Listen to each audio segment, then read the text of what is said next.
neurofibromatosis tipo 2, implante coclear y autismo.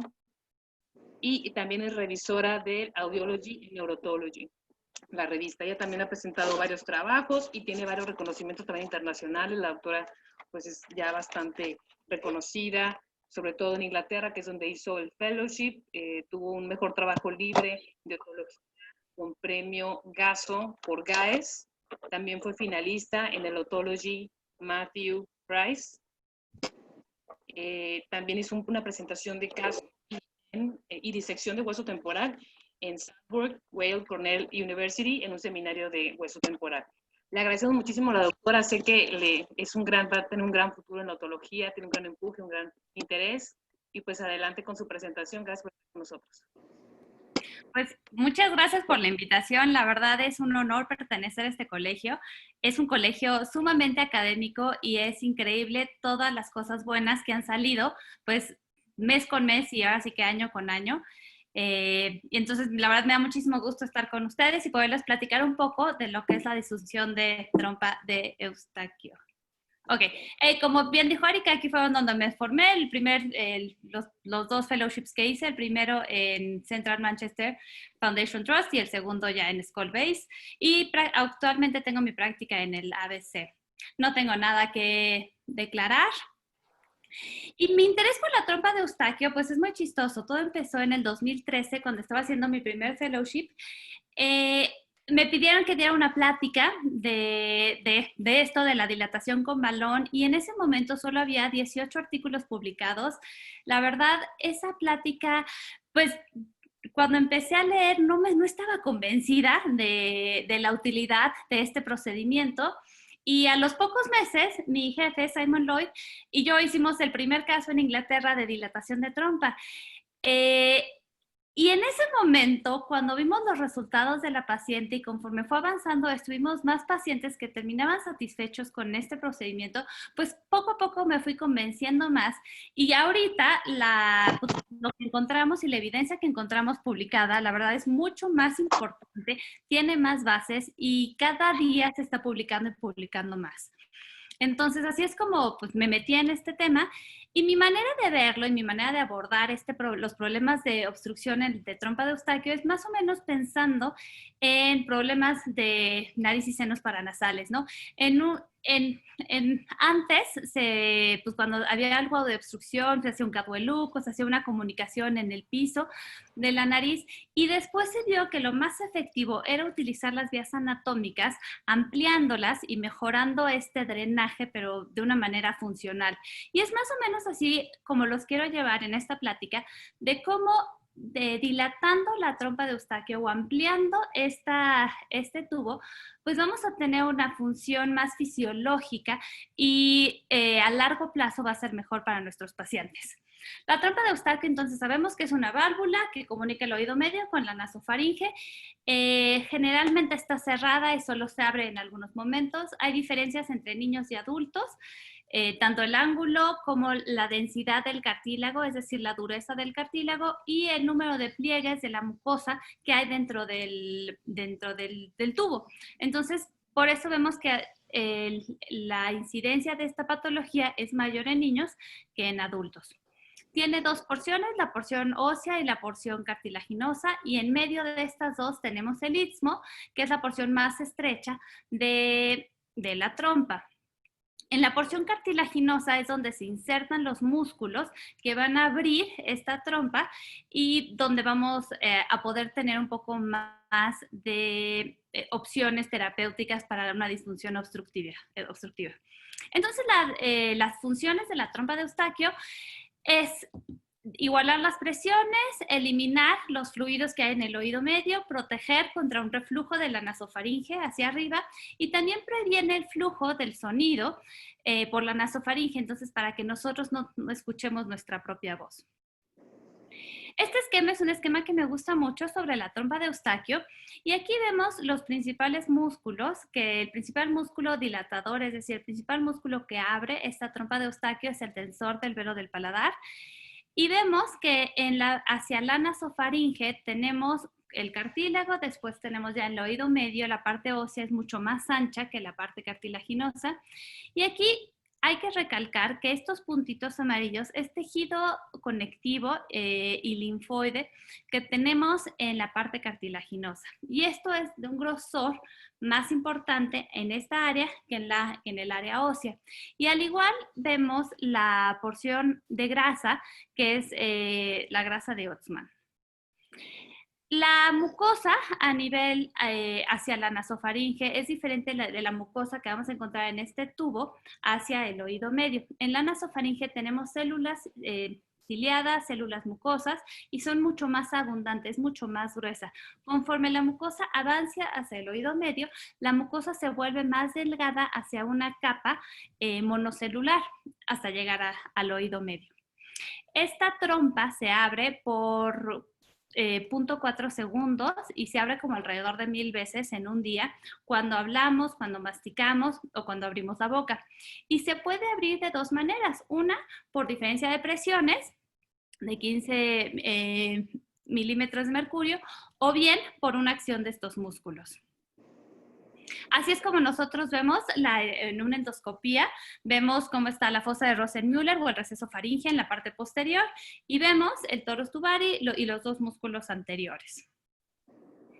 Ahora sí, ya hablando de la enfermedad y patología de la trompa de Eustaquio, sabemos que entonces la enfermedad de la trompa de Eustaquio es una enfermedad dinámica, es un proceso donde puede estar variando y puede moverse a lo largo de esta área. Entonces, puede un paciente tener un problema intermitente solo cuando esté en situaciones de cambios de altura o cambios de presiones, puede presentar este problema, o bien puede ser un problema constante y irse cada vez más en cuanto a severidad.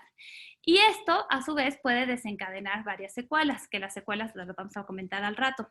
Es un problema de salud pública porque es muy prevalente en niños y también en adultos.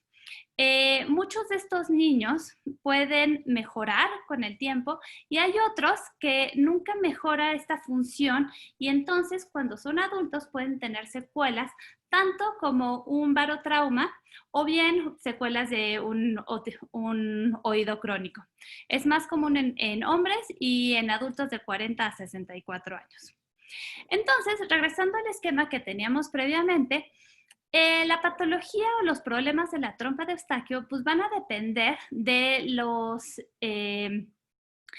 de las cosas que tenemos en esta trompa, ¿no? Entonces puede ser una compresión externa, una obstrucción extrínseca como una hipertrofia adenoidea, que es algo muy común que todos conocemos.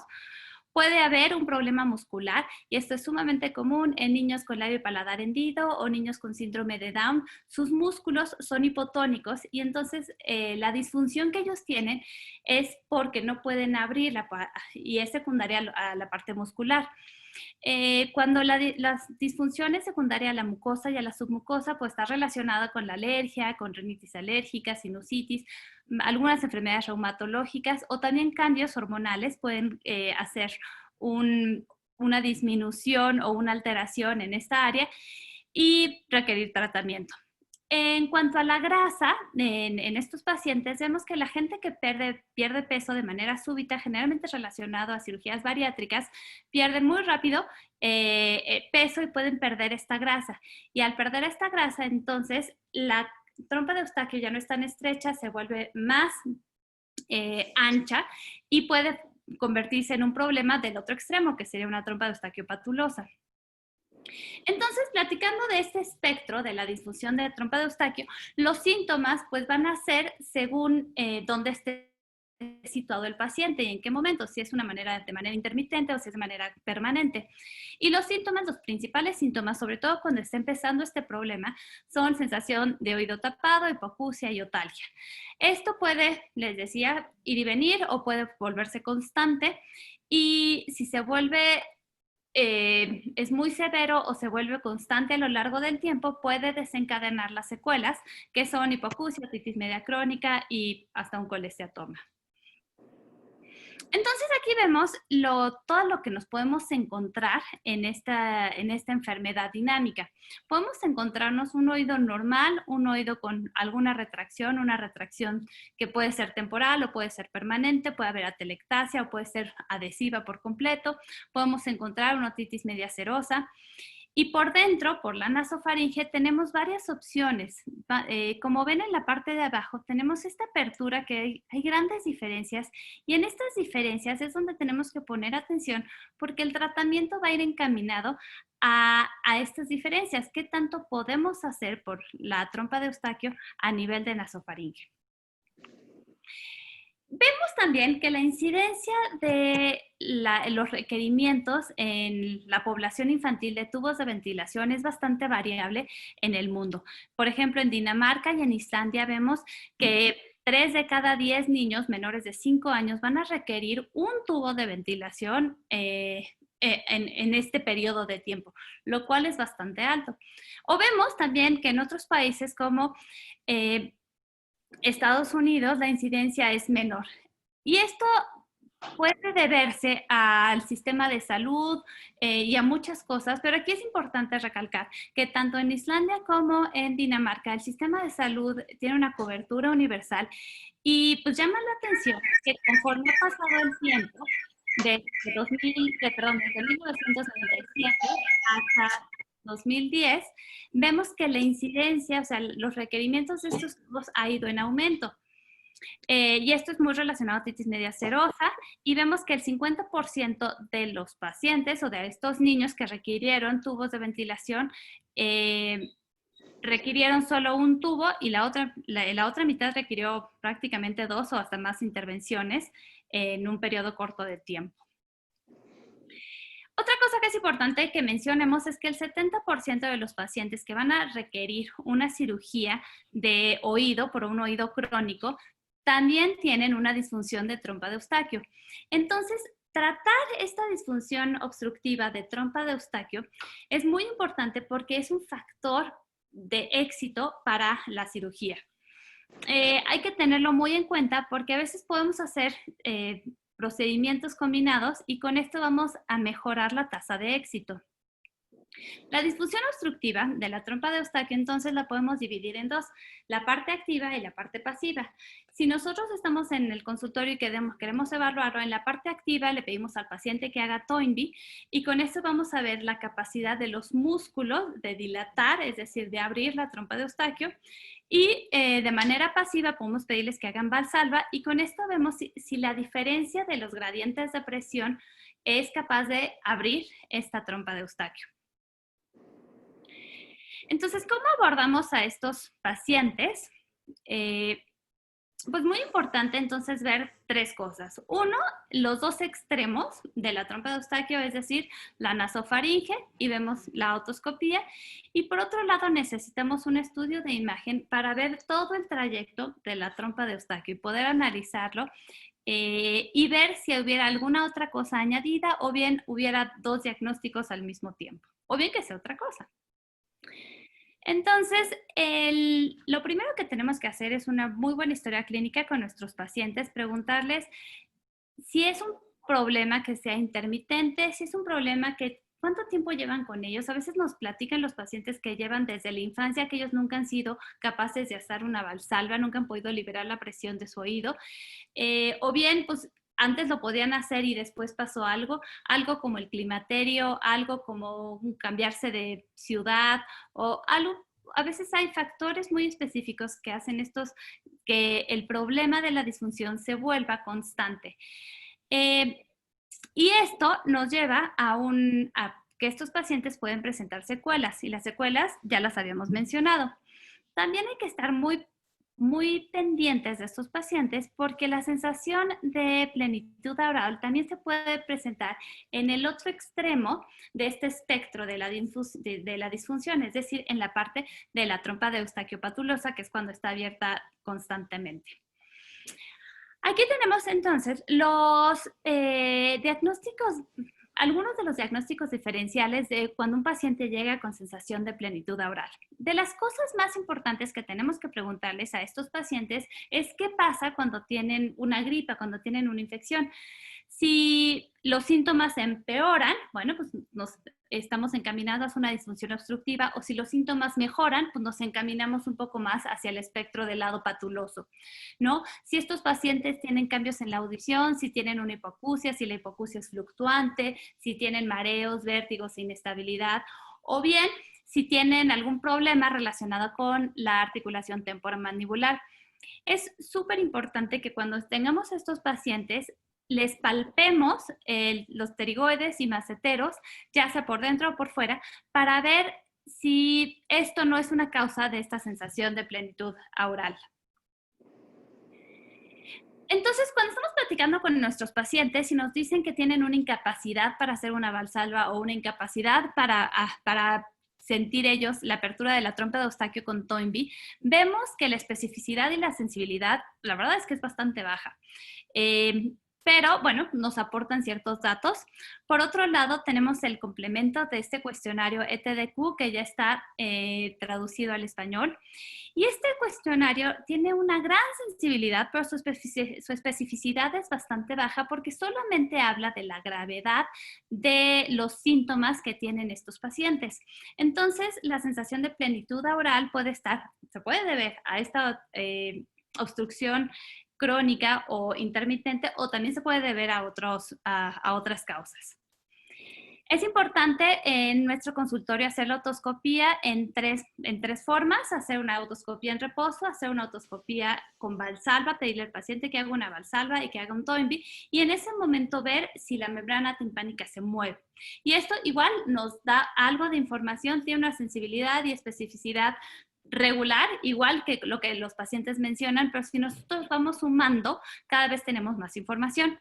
Importantísimo recordar que 1/3 de los pacientes que tienen una función adecuada de trompa de Eustaquio no vamos a alcanzar a ver nosotros el movimiento de la membrana timpánica.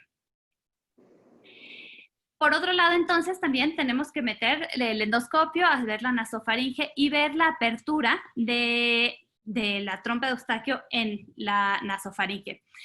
Y es importante porque aquí vamos a ver la extensión del tratamiento que nosotros le podemos ofrecer a nuestros pacientes, porque no va a ser lo mismo la imagen, las dos imágenes de arriba comparadas con las dos imágenes de abajo. El tratamiento que nosotros podemos ofrecer nos podemos quedar cortos si solo pensamos que todas las nasofaringes son iguales. La audiometría igual nos da información complementaria. Aquí tenemos pues, varios casos. Hay que ver cómo están escuchando estos pacientes, si la audiometría o su audición es constante o si tiene ciertas fluctuaciones. Como ven, en el lado derecho de la pantalla, estos dos pacientes llegaron por sensación de plenitud oral y tenían cosas pues, que nos sugerían que era un problema de disfunción, porque además los dos eran muy alérgicos, pero resulta que tenían una dehiscencia de canal semicircular. Entonces, pues ya estamos hablando de otra cosa completamente diferente, con tratamiento distinto. La timpanometría es uno de los estudios que más información también nos va a dar en estos pacientes. La timpanometría los audiólogos nos van a ayudar y nos van a apoyar haciendo estas mediciones en reposo, durante una valsalva y durante todo el día. Y al hacer estas mediciones, vemos, por ejemplo, aquí en la del lado izquierdo, vemos que hay una movilidad adecuada de la membrana timpánica, mientras en la del lado derecho vemos que hay una disfunción. La membrana timpánica no se mueve en reposo, valsalva y Toynbee. Entonces, estas pruebas también nos sugieren un problema de disfunción de trompa de Eustaquio. Los estudios de imagen nos van a dar más información acerca del problema que estamos estudiando, que es la disfunción obstructiva, pero también nos van a dar información complementaria sobre las áreas anatómicas que están adyacentes. Y aquí es importante porque muchos pacientes pueden tener varias cosas al mismo tiempo. La disfunción de la articulación temporomandibular es sumamente común y entonces hay que ver qué qué es lo que está causando más los síntomas, si es la disfunción o es la disfunción de trompa de Eustaquio o la disfunción de la articulación temporomandibular. Hay que ver la carótida. Ahorita vamos a hablar de la dehiscencia de carótida, pero hay que ver pues, también todo, ¿no? Cómo están los canales, cómo está la mastoides, cómo está el septum y diagnósticos diferenciales, ¿no? Entonces, todo esto es lo que alcanzamos nosotros a ver con estas imágenes y son complementarias. Ha habido publicaciones que refieren que pedir estudios de imagen como tomografía para estos pacientes no es necesario porque la incidencia de dehiscencia ósea de la carótida interna es baja. Yo la verdad difiero de esta publicación porque el estudio de imagen pues siempre nos va a dar más información. Ha habido casos en los que encontramos osteomas en la trompa de Eustaquio y pues esto solo lo podríamos ver con una tomografía y entonces someter al paciente a una dilatación o algún otro procedimiento sin un estudio de imagen, creo que nos estamos quedando cortos, ¿no? Y aquí siempre comento de cuando las personas estamos preocupados acerca de la radiación en los niños, pues bueno, no tiene que ser una tomografía convencional, pero podemos pedir una tomografía conal y ya con eso tenemos la información suficiente porque la calidad de estas tomografías también son bastante buenas. Entonces, pues tenemos estos estudios de imagen y hay que utilizarlos. La dehiscencia de carótida unilateral o bilateral es más o menos del 12%, que sea bilateral es mucho más baja. Y bueno, existen otras pruebas que también ayudan al diagnóstico de esta disfunción. Sin embargo, estas pruebas tienen fines un poco más académicos y no son tan al alcance, por lo menos aquí en México. No, yo me imagino que en el futuro vamos a ver cada vez más de este tipo de pruebas, pero por el momento más bien son de fines académicos.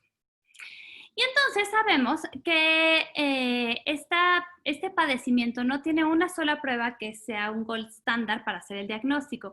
Y más bien, si nosotros vamos sumando toda la información que vemos desde la historia clínica, nuestra exploración, los cuestionarios, la timpanometría y audiometría, vamos aumentando la especificidad de estas pruebas. Por ejemplo, en la disfunción obstructiva crónica, sabemos que si sumamos el resultado del ETDQ7, los síntomas y una timpanometría, con estas tres cosas llegamos a una sensibilidad y una especificidad del 96%. Entonces ya con esto ya podemos ya tenemos más certeza diagnóstica en nuestros pacientes. ¿Cuáles son los tratamientos actuales para este problema?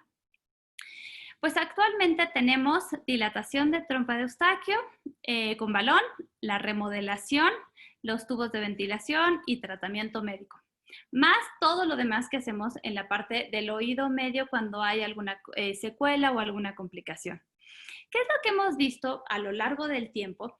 Es que el balón de dilatación es el método que ha tenido más uso en los últimos 10 años. Y esto también lo podemos ver reflejado en las publicaciones. Si nos metemos en PubMed, las publicaciones de 10 años para acá cada vez hay más relacionadas a balón de dilatación.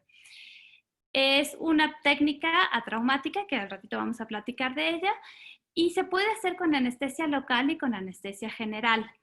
Yo, en lo particular, todavía no hago con anestesia local en el consultorio, las hago siempre en quirófano, pero bueno, pues no quita de que en algún futuro los hagamos. Una gran limitante que tenemos aquí en México es para la anestesia local no tenemos cocaína y eso a veces nos ayuda mucho para hacer este tipo de procedimientos, a diferencia, por ejemplo, de en Estados Unidos.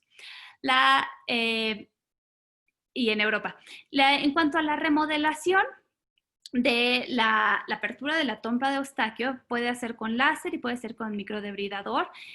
Y lo que también es importante que si nosotros hacemos búsqueda, estos procedimientos no se han vuelto tan populares como el balón de dilatación. Es decir, existen, algunas personas los hacemos, pero tampoco han ganado tanto terreno en el tratamiento de esta disfunción. Los pacientes refieren mejoría parcial. No hay trials controlados de estas dos y entonces también la evidencia que tenemos pues todavía es poca y yo creo que también por eso no ha tenido tanto auge la remodelación. Por otro lado, tenemos los tubos de ventilación, que los tubos de ventilación todos los conocemos, son muy buenos, se ponen con anestesia igual local o general, tienen muy buenos resultados a corto plazo y se pueden poner en el consultorio. Y al final del día tenemos el tratamiento médico, que el tratamiento médico pues es de una efectividad limitada y muy variable. Hay gente que responde muy bien, hay gente que no responde bien, hay gente que requiere dosis muy altas de esteroide que no podemos estar dando de manera constante o más de 3 veces en un año. Entonces hay que entender y comprender las limitaciones que tenemos con el tratamiento médico en estos pacientes.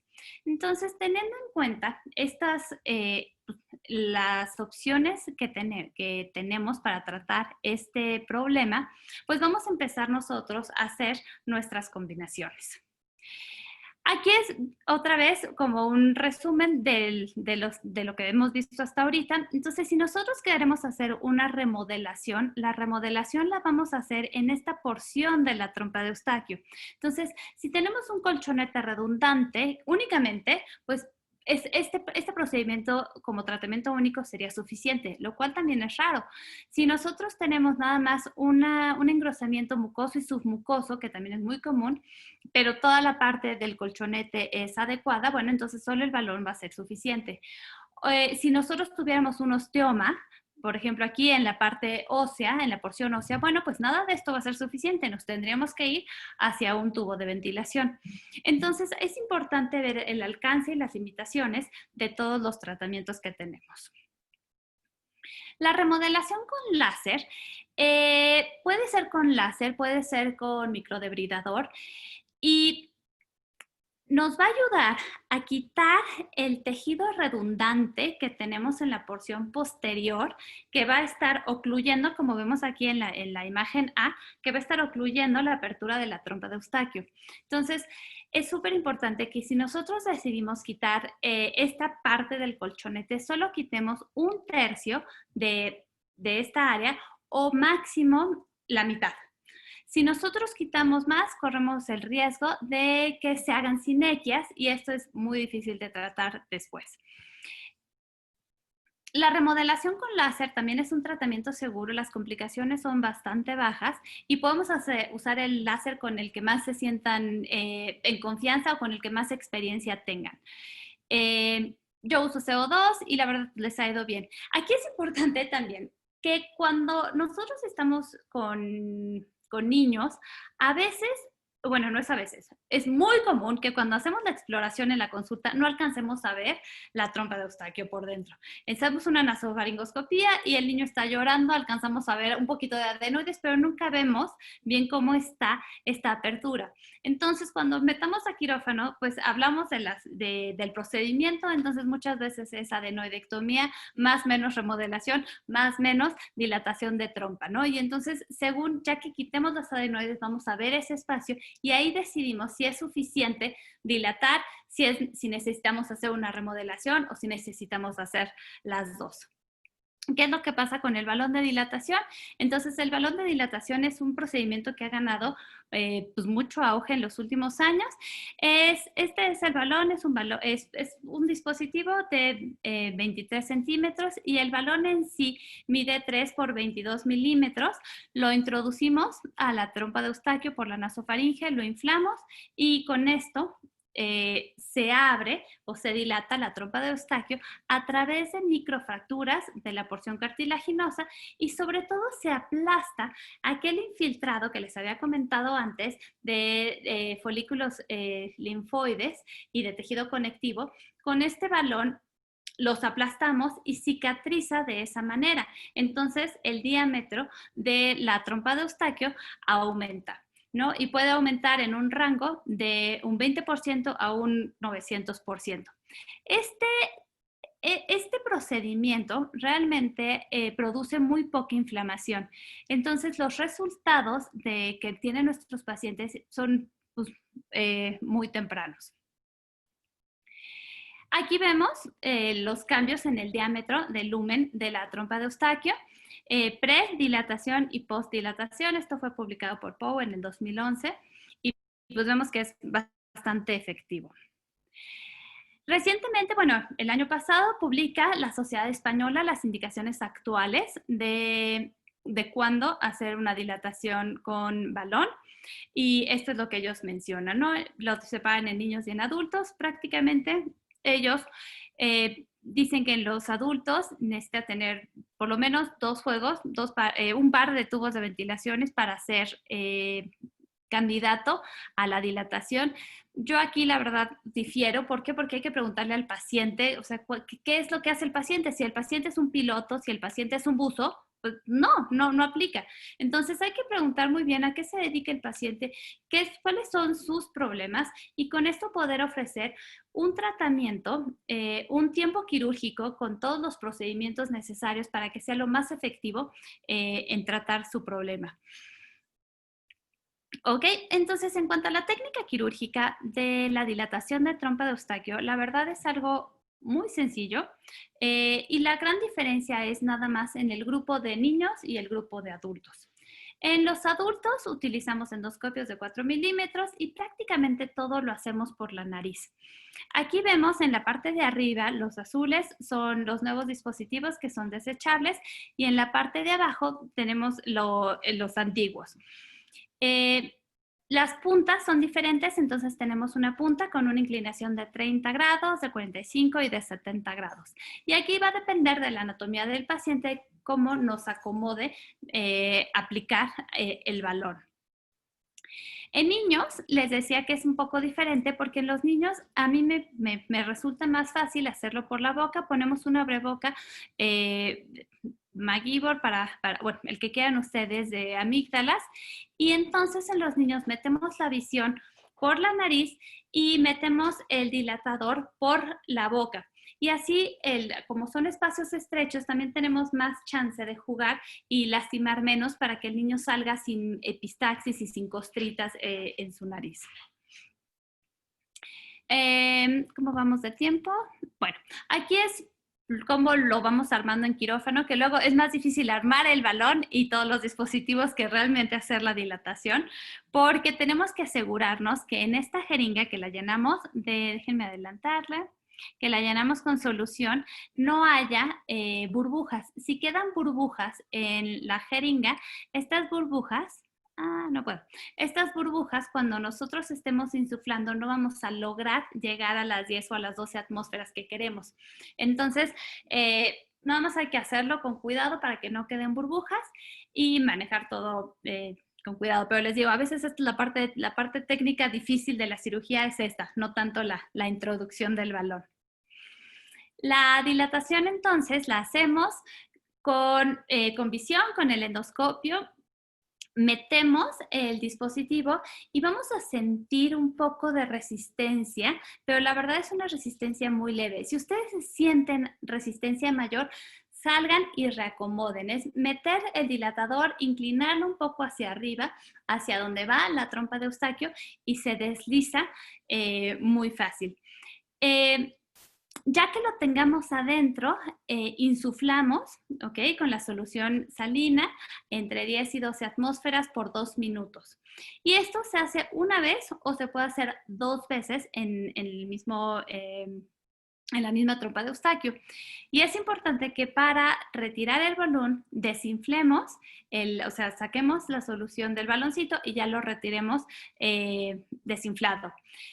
Otra cosa que es técnicamente un poquito difícil, es volver a reacomodar el balón en el dispositivo. Y esto nada más hay que hacerlo con mucho cuidado. Lo pueden hacer con agüita o con jabón si lo quieren hacer 2 veces. Las contraindicaciones que tenemos para este procedimiento son aquellos pacientes que han recibido algo de radiación en esta área por la fragilidad de la mucosa. Entonces, pacientes con radiación previa está contraindicado, pacientes que tengan alteraciones anatómicas, ya sean porque hayan nacido con alguna malformación craneofacial, como labio y paladar hendido, o bien que hayan tenido un accidente, un traumatismo y que se haya distorsionado esta anatomía de la trompa de Eustaquio.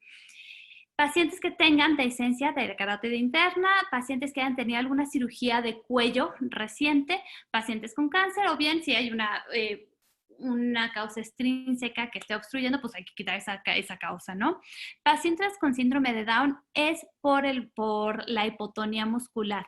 La principal causa de disfunción de trompa de Eustaquio en niños con Down es la hipotonía. Entonces, si el problema es muscular, pues dilatar no va a funcionar. Las complicaciones de dilatación de trompa de Eustaquio, la verdad, son bajas y son complicaciones menores. Hay gente que puede desarrollar un poco de enfisema después de esto, sobre todo si fue una dilatación un poco traumática, se puede hacer una vía alterna, se puede lacerar la mucosa, y si el paciente después de eso estornuda o hace alguna presión, pues puede fugar algo de aire y presentar enfisema. Lo cual es bastante raro. También puede haber algo de sangrado. El sangrado generalmente pues es de la nariz. Ha habido pacientes que hacen que el zumbido, que el acúfeno puede intensificarse después de la cirugía, pero en general las complicaciones son menores. Las indicaciones entonces quirúrgicas, aquí vamos a platicar del típico paciente que llega a la consulta y tiene el oído tapado. Entonces llega el paciente, tiene el oído tapado, pues ya preguntamos de qué se trata y entonces tenemos una timpanometría. Y entonces con una timpanometría podemos separar a los pacientes en dos grupos. Aquellos pacientes que tienen una dilatación inadecuada o aquellos pacientes que en el momento del estudio tuvieron una dilatación adecuada. Es decir, o bien es un diagnóstico diferencial, es otra cosa, es otra entidad, o son estos pacientes que están bailando en este espectro y que tienen un barotrauma. Si nos enfocamos a la parte izquierda de la pantalla, los pacientes que tienen una dilatación inadecuada, entonces vamos a ver el tiempo de evolución, si es mayor o menor a 3 meses. Si el problema es menor a 3 meses, pues hay que tratar la causa, ya sea una infección, alergia, rinitis, sinusitis, lo que sea, y pedirles que hagan valsalvas. Sin embargo, si el padecimiento ya es crónico, hay que ver si se debe a inflamación, y si se debe a inflamación es un buen candidato para una dilatación con balón y más o menos remodelación, dependiendo de nuestros hallazgos en nasofaringe. Regresamos entonces al otro lado, a los pacientes que tuvieron una timpanometría normal. Si tienen una timpanometría normal, entonces quedamos que podían ser que tenían este padecimiento en el espectro de intermitencia, que es decir, van y vienen dependiendo de los cambios de altura y de los síntomas nasales, o bien que se trate de otra cosa. Aquí, pues, si es necesario, tenemos que pedir más estudios para documentar si se trata de un hidrops, de una dehiscencia de canal o de una trompa de Eustaquio patulosa. En cambio, si todo es normal, es muy probable que estemos hablando de estos pacientes que tienen barotrauma, es decir, que solo presentan los síntomas cuando tienen cambios de presión. Y estos pacientes van a ser muy buenos candidatos, les va muy, muy bien con la dilatación con balón. Y aquí también más o menos remodelación. Y existen aquellos pacientes donde a veces nos queda un poco la duda, ahí se puede hacer una miringotomía y ver si mejora. Bueno, pues nos vamos al espectro de esta disfunción. O bien, si no mejoran y a la par tienen dolor a la palpación de los músculos de la masticación, bueno, estamos hablando de una disfunción de disfunción de articulación temporomandibular y hay que derivarlos con los dentistas o ponerles un poco de botox. Este es el esquema completo. ¿Cuándo hacer un tratamiento único y cuándo hacer un tratamiento múltiple? Pues va a depender de lo que el paciente refiera y de los hallazgos que encontramos a la exploración. Como bien les había dicho, es un espectro, es un problema dinámico. Los pacientes pueden tener una otoscopía como la última y tener una endoscopía nasal como la primera, o pueden tener una endoscopía nasal como la que está hasta el lado derecho y tener una exploración en el oído prácticamente normal. Entonces, lo que nosotros le vamos a ofrecer a nuestros pacientes es dependiendo de lo que estemos encontrando y de su edad y su evolución. Los tratamientos múltiples entonces van a constar desde colocar un tubo de ventilación y dilatación, tubo de ventilación, dilatación y remodelación, timpanoplastia, mastoidectomía, más todo lo demás anexo que le quieran hacer de adenoides, turbinus septum, tímpano, lo que ustedes quieran. Y entonces regreso a lo mismo, ¿no? ¿Qué va a marcar nuestro tratamiento? Pues la exploración. Si nosotros vemos aquí en el paciente de hasta arriba tiene una adecuada apertura, la válvula se ve cerrada, pero se ve bien. Y si nosotros aquí dilatamos, es muy probable que con eso sea suficiente.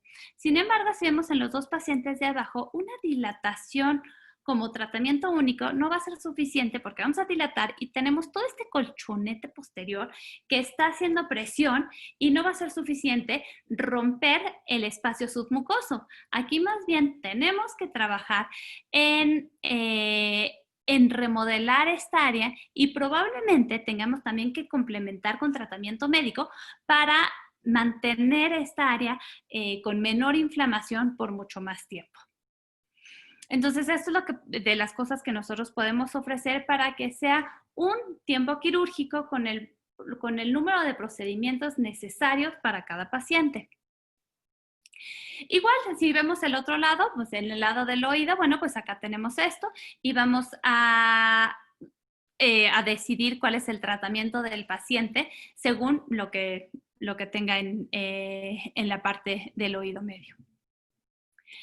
¿Qué es lo que vemos aquí? Pues en esta imagen estamos comparando la efectividad de los dos tratamientos, de la tuboplastia con láser y la dilatación con balón. Y vemos que la tuboplastia con láser pues no es tan efectiva como nos gustaría y por eso no ha tenido tanto auge. Y puede ser láser o puede ser microdebridador. Aquí es según lo que a ustedes les guste o lo que vayan o con la planeación que tengan para el paciente. A mí con láser me gusta porque la inflamación es mucho menos que con microdebridador, pero va a depender que podamos tener una buena visualización antes de la cirugía para programarlo así. Con la dilatación de balón, la verdad les va bastante bien. Y aquí es donde todavía no tenemos información, pero si nosotros damos tratamientos múltiples a diferentes niveles, probablemente les vaya mucho mejor a estos pacientes según como lo requieran. En cuanto a los niños, este es un artículo que salió en Pediatrics en el 2017, que es bastante bueno y nos dice cuál es la probabilidad de que con el tratamiento que nosotros le ofrezcamos a nuestros pacientes esté en los tres mejores tratamientos, es decir, en los tratamientos más efectivos para la otitis media serosa. Vemos que los tubos de ventilación son muy buenos a corto plazo, pero a largo plazo ya no. Tubos de adenoides son buenos a corto y a largo plazo. Meningotomía y adenoides es bueno, a corto y a largo plazo va bajando un poco. ¿Y qué va a pasar? Aquí también todavía no tenemos información, pero creo que esto es lo que viene en un futuro donde vamos a encontrar más información. ¿Qué va a pasar con estos pacientes si empezamos a dilatar y remodelar? ¿Cómo les va a ir a estos niños? ¿Cómo les va a ir a estos niños cuando crezcan? ¿Qué tanto secuelas de una otitis media crónica, qué tanto vamos a encontrar en ellos? ¿O qué tanto barotrauma vamos a encontrar cuando ellos vayan creciendo? Vamos a hablar un poco de casos clínicos, vamos en tiempo. Esta es una mujer de 56 años de edad, acúfeno bilateral. Ella nunca había podido hacer Valsalva en su vida. Ella desde que es chiquita viaja en carretera y le duele. Y la plenitud oral empeoró 3 meses antes de que yo la conociera. Coincidió en que estaba en el climaterio, suspendió unas hormonas, entonces empezó a tener también cambios en la mucosa y eso le afectó y le exacerbó todos sus síntomas. A la vez que decide hacer creo que maestría, algún estudio estaba haciendo en una ciudad fuera de la Ciudad de México y entonces iba y venía y este viaje en la carretera pues le causaba muchísimos problemas. Entonces a ella el diagnóstico es una disfunción obstructiva, barotrauma, porque estaba fluctuando, entonces si ella estaba en la ciudad estaba bien, pero si cambiaba tenía muchos síntomas. Y aquí entonces son sus síntomas intermitentes, las exacerbaciones, la edad y el climaterio, son todos estos cosas que juegan un papel importante en la enfermedad de ella. Entonces, ¿qué hacemos? ¿Hacemos una sola cosa o hacemos varias cosas? Aquí es donde la encontramos, entonces, en el esquema que habíamos puesto. Y entonces ella es una candidata a dilatación de trompa de Eustaquio más menos remodelación. Ella es de las primeras pacientes que hice aquí en México y en ese momento solo le hice dilatación. Y ahorita vamos a platicar. Cuando queremos tomar la decisión de qué tratamiento vamos a ofrecerle a nuestros pacientes, pues son las cosas que tenemos que considerar. ¿Cuánto es la duración del tratamiento, su efectividad, costos? ¿A qué se dedica? Regresamos a lo mismo, buzos, pilotos, pues ellos son... por su oficio, son mejores candidatos a una dilatación más que algún otro tratamiento y la seguridad del tratamiento. Entonces, vemos que para la dilatación hay estudios con hasta de 4 años posoperatorios que les ha ido muy bien. Las complicaciones son bastante bajas y la mejoría en cuanto a la sintomatología de los pacientes, la verdad, les va bastante bien a con la dilatación. A esta paciente entonces le hice una dilatación de trompa de Eustaquio. Llevamos ya 3 años, fue asintomática por los primeros 2.5 años, le fue muy bien. Ella dice que pues, antes nunca podía haberse hecho Valsalva y Tombi, o sea, nunca había podido liberar la presión de sus oídos y lo pudo, entonces lo podía hacer, estaba muy feliz yendo y viniendo en carretera. Sin embargo, los síntomas regresaron a principios de la epidemia. Y le pusimos un tubo de ventilación. El tubo de ventilación no lo toleró para nada. De hecho, estaba con el tubo y se tenía que tapar el oído con un algodón porque le molestaba mucho. Y con ella tenemos pendiente una segunda dilatación con remodelación. Y con esto espero que el tratamiento ya sea por mucho más tiempo, ¿no? Aunque en ella pues juega el papel de la mucosa, pues es importante, ¿no? Y el climaterio que habíamos platicado antes. Este es un niño de 8 años, otitis medias agudas de repetición. Déjenme poner el video, acá está.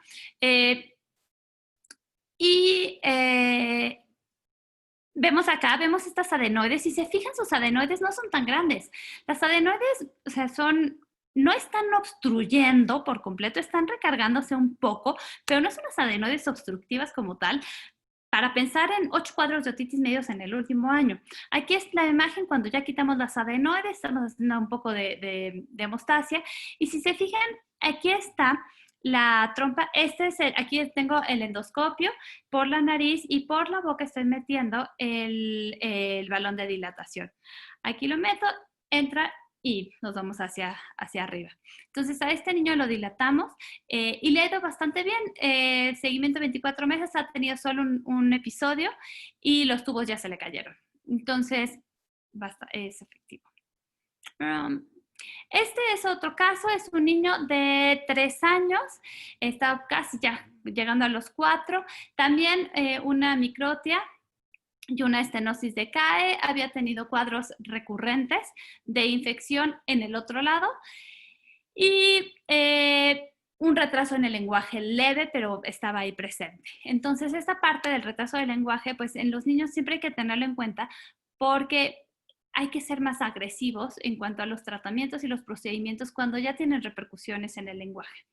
Este niño lo teníamos programado, pero en el inter de la programación se presenta con una infección bilateral muy importante, fiebres, entonces lo metimos y le pusimos un tubo de ventilación en T de un lado. Ay, caray. Dilatamos, mastoidectomía y adenoidectomía, y también le ha ido bastante bien. Como conclusiones, entonces, es una enfermedad dinámica que va a ir cambiando y esta parte del dinamismo y de los cambios nos van a llevar a elegir un tratamiento único o un tratamiento múltiple, sobre todo en aquellos pacientes que todavía no tienen secuelas en el oído. Cuando el paciente ya tiene secuelas de una otitis media crónica, un colesteatoma, una hipoacusia, bueno, ya vamos a tener que, es otra cosa, pero vamos a tener que pensar en todo eso más la dilatación. Pero es importante saber que pues, tenemos que ofrecerles una gama de tratamiento dependiendo de nuestros hallazgos a la exploración, de sus síntomas, de a qué se dediquen y cuál ha sido su historia en este tratamiento. Estas son las indicaciones que sugiere la Sociedad Española. Y yo les recomiendo que antes de dilatar o de tratar a cualquier persona con una disfunción obstructiva de trompa de Eustaquio, hagan este checklist. Vean que no haya un osteoma o alguna lesión ósea obstructiva que nos esté tapando la trompa de Eustaquio. Descartar que los síntomas no se deban a una enfermedad patulosa, y eso es fácil con la pregunta y con la exploración. La disfunción de articulación temporomandibular es súper común y puede darnos esta sensación de plenitud oral. Ver problemas de la cadena articular, de la membrana timpánica flácida, problemas de oído interno y migraña también puede causarnos esto. Muchas gracias.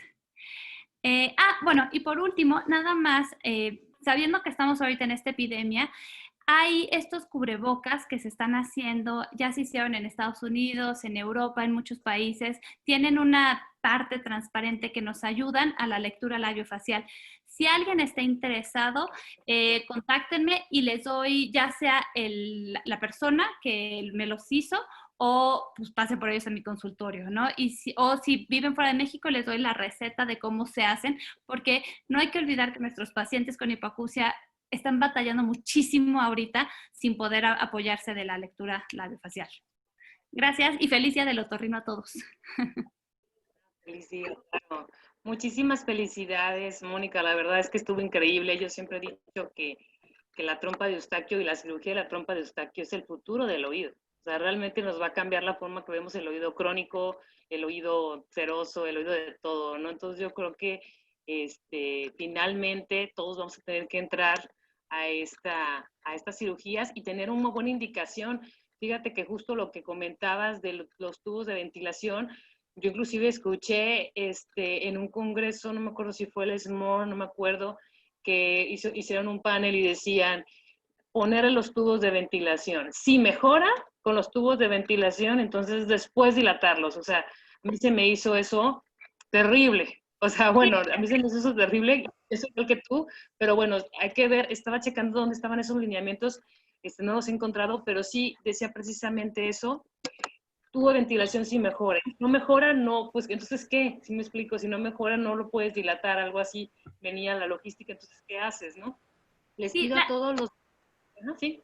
La Sociedad Española hizo este consenso y a mí se me hace muy rígido el pedirle a un paciente que tenga 2 tubos de ventilación fallidos, o sea que mejoren y luego se le caigan para después ser candidato a una dilatación. Se me hace demasiada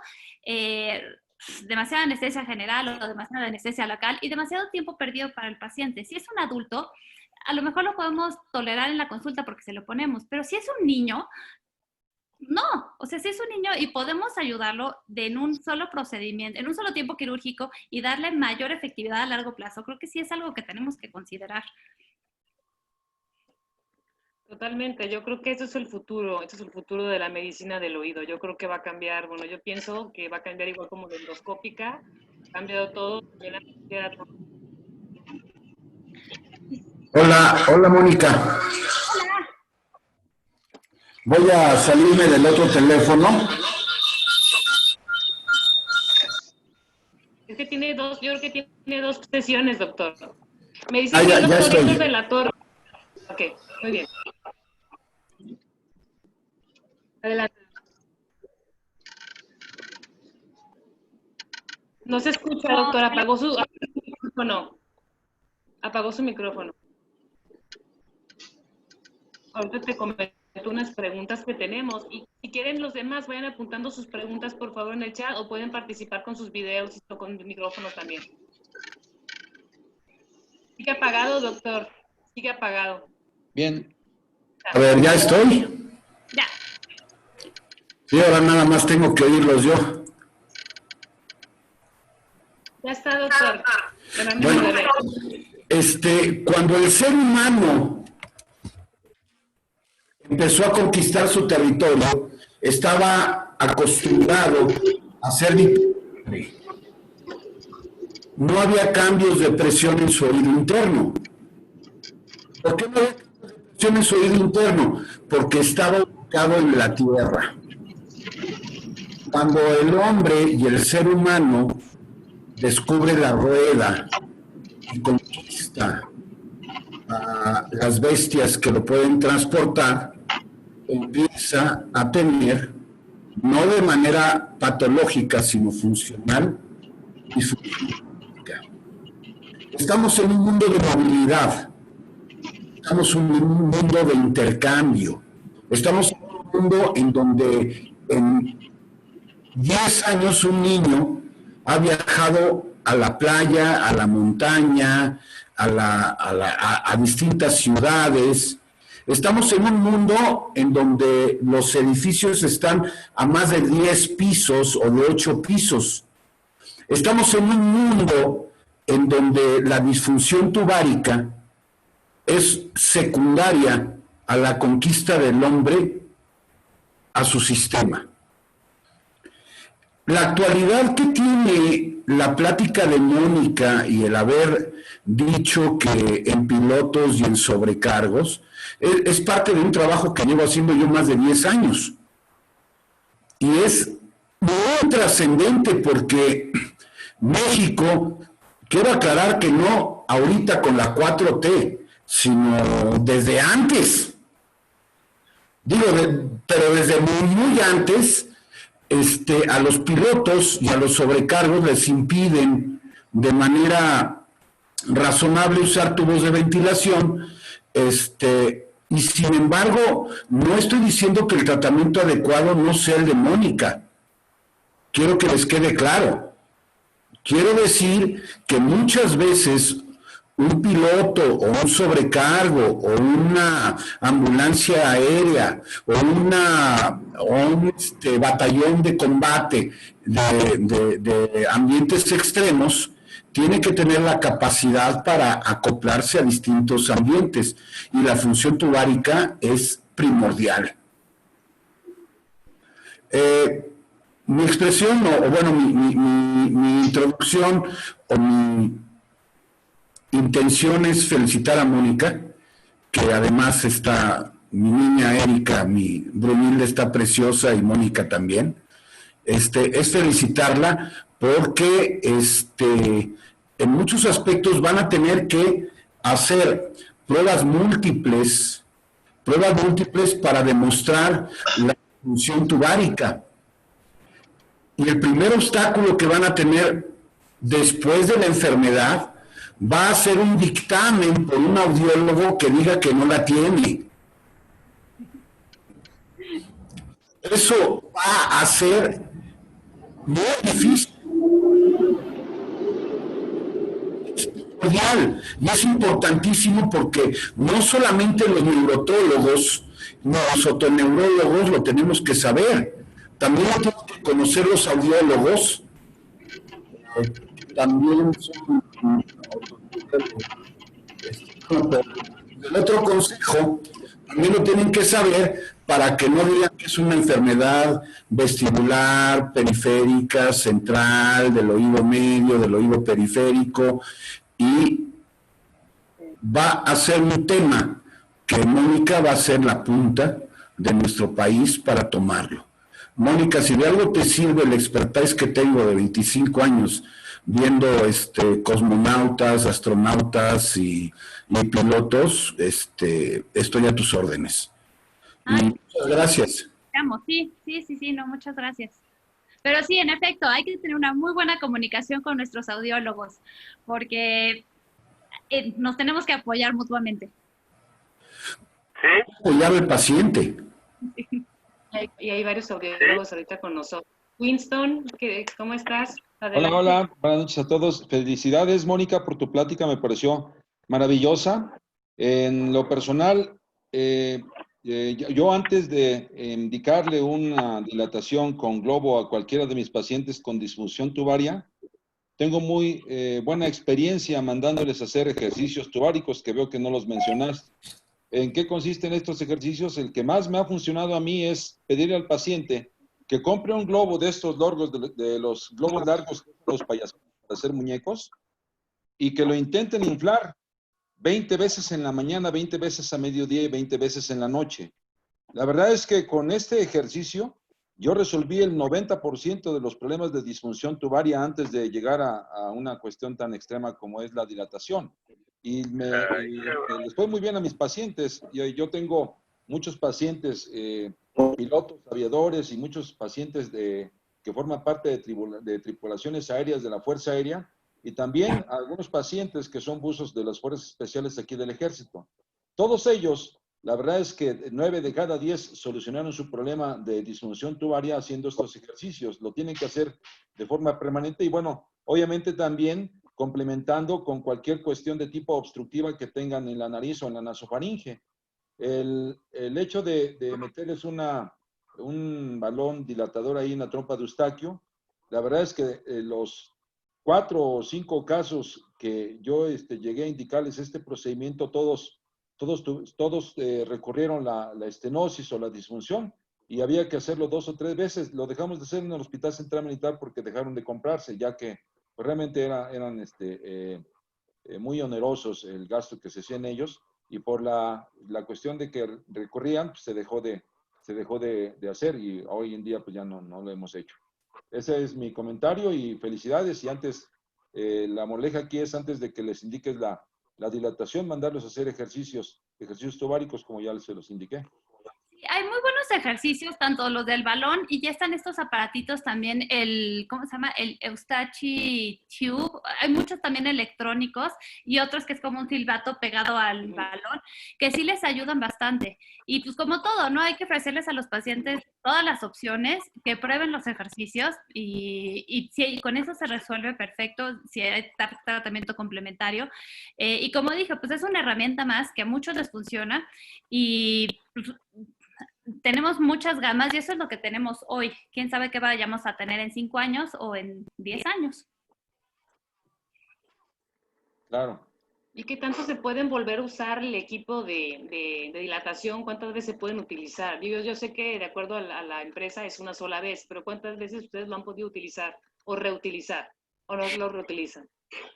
No, reutilizar con otro paciente no. En la misma cirugía utilizarlo de un lado 2 veces y luego del otro lado 2 veces, sí se puede, nada más hay que tener mucho cuidado en volver a meter el balón. El balón es como de un material, como un tipo celofán, es muy delgadito y si se rompe, ya. Entonces nada más lo que yo hago es sumergirlo en agua con jabón para que sea más fácil meterlo y sacarlo. Bien, excelente. Tenemos varias preguntas del público, el que quiera participar con micrófono adelante, pero aquí tenemos a Will que nos pregunta, bueno, nos dice felicitaciones por la presentación. Doctora, ¿cómo hace la evaluación endoscópica en niños con endoscopio rígido o flexible? Me están diciendo. Flexible. En niños lo hago con flexible y en niños muchas veces no veo nada. Esa es la realidad. Y hasta que les quito las adenoides, tengo una buena visión. Y ahí es cuando digo, el consentimiento informado y les digo a los papás es quitar adenoides, más menos remodelación, más menos dilatación. Porque así en niños a veces no ves nada, ¿no? Esa es la realidad. Y hay niños que sí. Sí, el doctor Juan Ramón Manjarres me dice, ¿cuánto tiempo se puede esperar un paciente del beneficio de la dilatación de la trompa de Eustaquio? Hay muchos pacientes que es inmediato, que salen de cirugía y ese día pues, ya sienten el oído abierto. A veces 2, 3 días después hay algo de inflamación, se les vuelve a cerrar y después se vuelve a abrir. Pero es muy, muy rápido. Y yo no les decía, yo no lo hago en consulta, pero la gente que lo hace en consultorio dice que también va muy bien, ¿no? Y que es inmediato. Y me comenta aquí, no pone su nombre, pero dice, un paciente que se le realizó miringotomía de prueba y la sensación de plenitud aumentó, ¿podría ser candidato a dilatación? Dice miringotomía de prueba. No, aquí no, pues llama la atención que si que si los síntomas aumentan con la miringotomía, o sea, no es un problema de presión, no es un problema obstructivo. Habría que ver que no esté del lado del patuloso. Okay. Dice, doctora, el doctor Héctor de la Torre, buenas noches, doctor, dice, ¿a partir de qué edad puede o ha realizado una dilatación de trompa de Eustaquio? Lo indicado es a partir de 4 años. Yo hice un niño de 3 años y medio, que es el niño que tenía una estenosis del conducto. Y aquí regresamos a lo mismo, nos vamos a la tomografía, medimos la porción cartilaginosa de la trompa de Eustaquio y si estamos dentro de los 20 milímetros del balón, estamos en un espacio seguro. Excelente. Me dice también la doctora Lupita Montes, hola doctora, dice, excelente charla, costo del balón de dilatación. Del equipo, porque creo que se vende en equipo, ¿verdad? Se vende equipo. Es el balón, el equipo reutilizable lo lleva la empresa, estaba hasta donde tengo entendido en 25,000 pesos y lo cubre las aseguradoras. Hasta los casos que yo he metido, todo lo está pagado la aseguradora, no ha habido ningún problema. Documentado como si fuera un tubo de ventilación, ¿no? Con una tímpano y me los ha cubierto. Yo tengo una consideración que hacer además. Como la función tubárica es un proceso dinámico que va cambiando con muchos factores, que va cambiando con la inflamación o el bienestar, o tenemos que, va cambiando conforme pasa el tiempo. Todos hemos tenido una disfunción tubárica, todos la hemos sufrido. Es una sintomatología que se enmascara a lo largo del tiempo. ¿Qué es lo trascendente de una disfunción tubárica? La disfunción tubárica, lo más trascendente es el oído crónico, ¿sí? Lo menos trascendente es el malestar, cuando no es por un cuadro agudo, cuando es por un cuadro de movilidad. Siempre en el consultorio se tienen que hacer pruebas de función tubárica. La función más simple que hay es hacer una maniobra de Toynbee con el estetoscopio, bloqueando la porción del estetoscopio y viendo si el paciente está descompresionando y uno está sintiendo ese cambio de presión en el oído. Cuando se hace una miringotomía a un paciente y no mejora, es muy surreal. Es muy surreal porque debe de mejorar con la miringotomía. El problema es que permanezca cuando haya cerrado la miringotomía. Y este paciente, pues no recibió la atención, el interrogatorio, la historia clínica que deben de recibir los pacientes con disfunción tubárica. Muchas veces, cuando uno tiene muchas dudas, un tubo de ventilación es la salvación. O una interconsulta, Mónica. Y una pregunta más, dicen, ¿cuánto tiempo se coloca el dilatador? ¿Cuántos milímetros? ¿Puede explicar un poco más la técnica? Sí, es un aparato muy sencillo, tiene un tope, entonces no te puedes pasar. Uno va viendo con la punta del dilatador, lo mete y solito llega a un tope. Y ya, el punto es nada más ir viendo que vaya entrando el balón, porque a veces si no está en buena posición, el balón se puede doblar y se vuelve problemático. Por eso es nada más una introducción suavecita con muy poca resistencia hasta que tope. Para los que están en la provincia, como decimos, o en México, creo que el equipo como tal, bueno, no voy a decir la marca, ¿no? Pero creo que estaba el equipo que no es el que te presta la compañía, pues. Creo que estaba como en 30,000, 40,000 pesos, más aparte el set que utilizas en la... Bueno, así me comentan, no quiero decir compañías, no quiero decir nombres, pero si quieres después lo confirmamos, pero sí, tengo entendido que eran 25, pero bueno, habrá que revisarlo. Sí, más o menos así. Entonces, pues yo creo que para los que están en otros estados podría ser una opción comprar el equipo que es el fijo, el permanente, más aparte que el paciente que pagar el set, ¿no? Porque es el desechable. El desechable es completamente desechable, ya no necesitas el otro, entonces entra o sea, completo. Y creo que ya está en proceso de Cofepris, ya estaba. Yo lo he usado una vez, el último que hice, y la verdad bastante fácil. Excelente. Y les digo, también lo pasa por seguro de gastos médicos mayores, yo no he tenido problema. en eso. Entonces, y no me han pedido más, ¿no? O sea, nada más timpanometría y con eso ha sido suficiente. Increíble. Me preguntan también de la rehabilitación que se da para la trompa de Eustaquio. ¿Qué rehabilitación se da? Imagino después de la cirugía, o inclusive antes, si hay alguna rehabilitación que hacen los pacientes. Después de la cirugía, nada más les pides que no hagan ninguna valsalva, nada, 24 a 48 horas para evitar algo de enfisema. Y después de eso pueden hacer su vida normal.